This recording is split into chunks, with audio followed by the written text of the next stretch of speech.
This morning, I want to talk a little bit, a really short video, really short session on what I'm creating here. I want to talk about wood grade selections. One of the reasons I talk about this now, I have background in forestry, but I always tell people if you're going to build something, check out the grain. Um, one of the biggest things people do is they want to make something out of and they want grain, but it doesn't like aspen or some pine. The grain is kind of a blasé grain. If you want trying to do it for bowls, you want to get something. Especially with me, I love certain kinds of grain, but you ought to know your wood too. There's softwoods and hardwoods.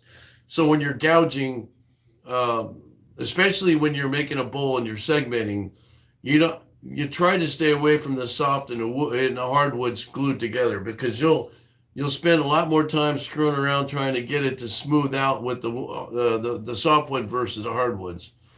Okay, so this is cherry wood, and when you seal this, you'll end up getting something like what I got here. That kind of color, it's a good color, but it's a dull. I don't want to say dull.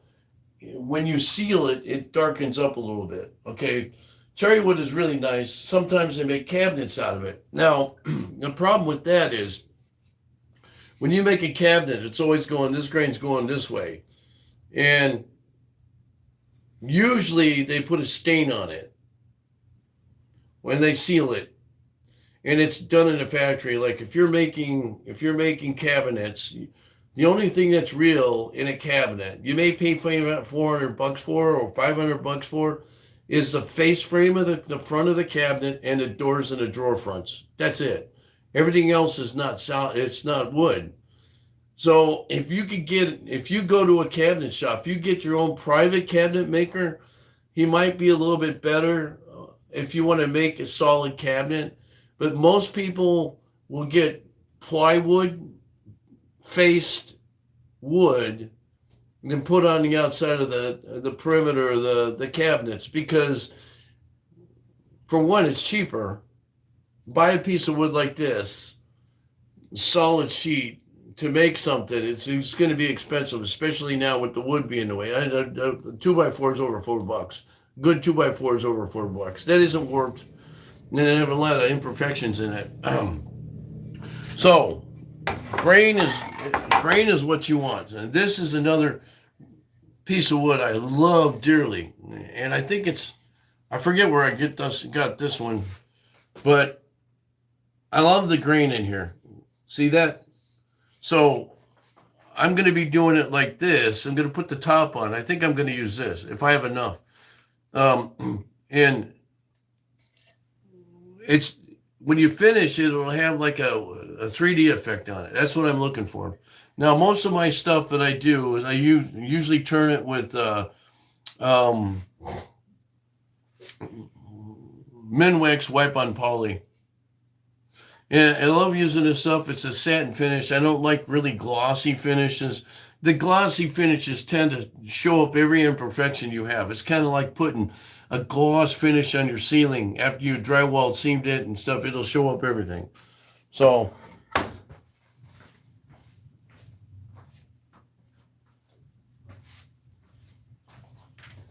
this stuff right here. Now I know there's a lot of guys that have finishes. I have different finishes. Um,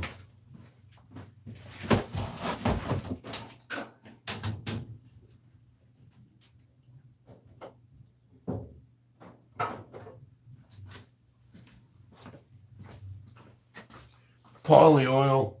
I like this stuff. I've tried this. It's nice.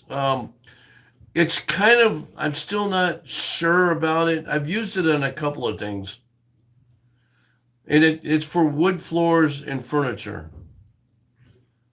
So now here's the problem with that. The one thing, and I bought this in North Carolina when I was traveling a couple of years ago from a spot that used to be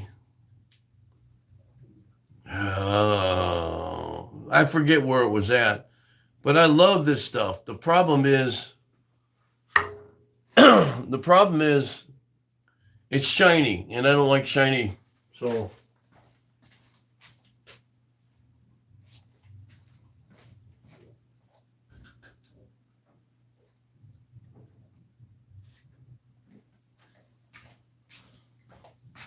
now, if you want to do bowls, this stuff is good. Now this, you'll have to hit up Gerald on this. He's got his Appalachian Heritage Wood Shop. I encourage you to go look it out. That guy is amazing. He's a master carpenter, kind of like Norm Abrams.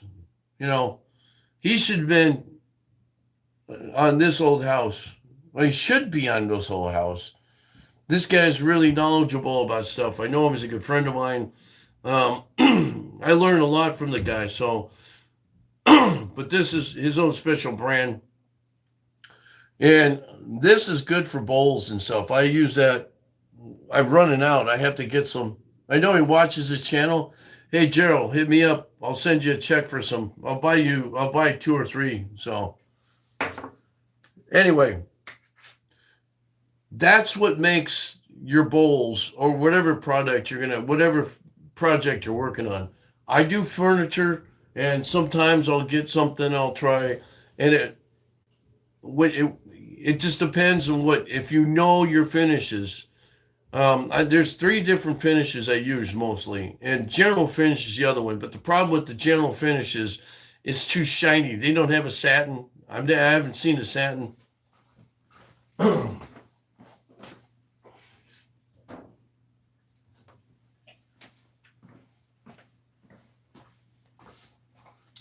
This is the stuff I use. So, and it's okay. The only problem is, again, you go by the instructions. It's good stuff. It's not cheap. I think this was like $50, $50. And I got this at a local paint store. So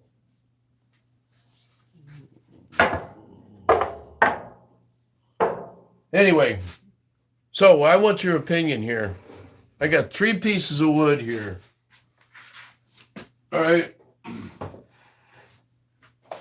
Now this is hickory. It's a little bit thicker than the other one, obviously. All right. So I have 7/8 inch thick. And I've got 2 pieces together. All right. You could turn one piece. It was thick enough where you could just turn one piece, but I didn't want to do that, because by the time you make your mortising in here, or for your chuck and stuff, you're going to be no. And I'm, so I mean, I could have planed it down, but my thickness planer's not working right. So until I get that fixed, I'm not gonna. But anyway, so the idea was, you get this hickory. Now it has grain in it. Now it's a light colored grain. When you take and you wipe on something on it, you could put a stain on this and make it look really good. You could do whatever on it, The only thing is, now, if you're making it as a bowl or just a catch-all for stuff, you got to make sure that you have it food safe. But I tell people, this stuff is, every bowl that I make, I usually say, well, I wouldn't take and put it in the water, and I wouldn't take and put milk in it and that kind of stuff. It's good for, you could probably put chips in there, and peanuts and stuff. But I wouldn't, and just wipe it off and make sure you maintain it all the time. Wood products in general, you have to be really careful that you don't keep them in water, because what happens is the mold. You get mold. And I have a couple old cutting boards. And that's the other thing. You want to use, when you're making cutting boards, hardwood, not softwood, because your cutting boards, your knives will go through it. You're not going through it, but it'll make indentations, and you're sanding it, and you want to be able to treat it right. The more grooves you put in a piece of wood, the more likely you're going to get some kind of something in there. You could get some sickness. What do you call it? Anyway, the idea is to get something And that's the thing. If you're looking for cutting boards, make sure you get something that's hardwoods, not softwoods. The hardwoods basically are the best to hold up.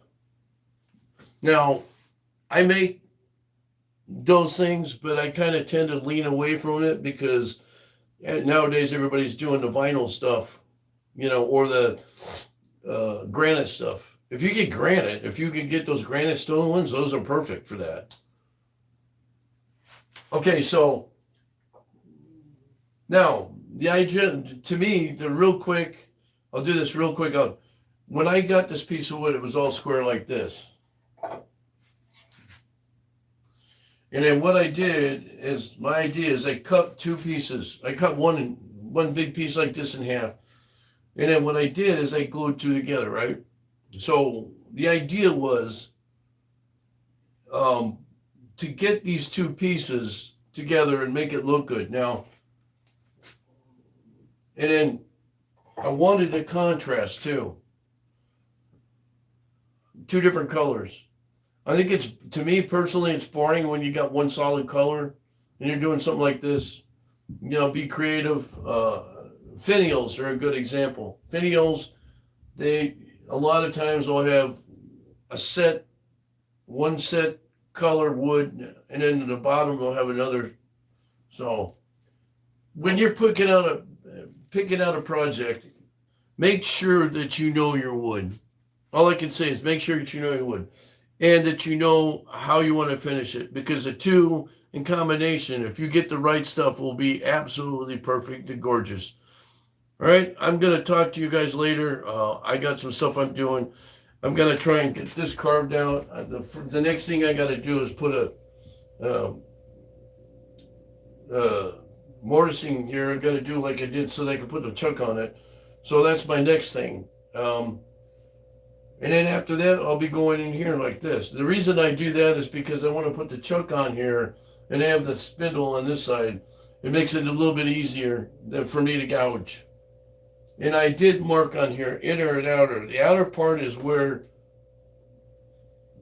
this edge is, and the inner part is for how the lip sits. To me, that's the hardest part, is trying to get the lid to fit exactly right. And that's where you take your time. Patience is our issue. And I'm always looking for comments and questions. Please leave me a comment and a question, because I'm not getting any. And I'd like to hear from your response. I want to be more professional. I'm trying to sell my stuff. If at any time I'm making anything, you see it and you like it, get a hold of me, leave me a message, and I'll get back to you. Like, for instance, this is for sale. And I'll hit me up, ask me a question, I'll tell you what it is. This will be, if you haven't, I'll be at the farmers market in Batavia on the third Saturday of next month. It'll be the third Saturday in May. I'll be selling this stuff, and so I'll have another person selling fused glass. So come and check us out. Dutchmans Wood Shack. And if you want to be a guest on my show, let me know. Now hook up Streamwood or Zoom. We can go from there. Have yourself a great Monday. It's Manic Monday. It could be Money Monday or Buddy Monday. Anyway, God bless. Make some sawdust. Be creative.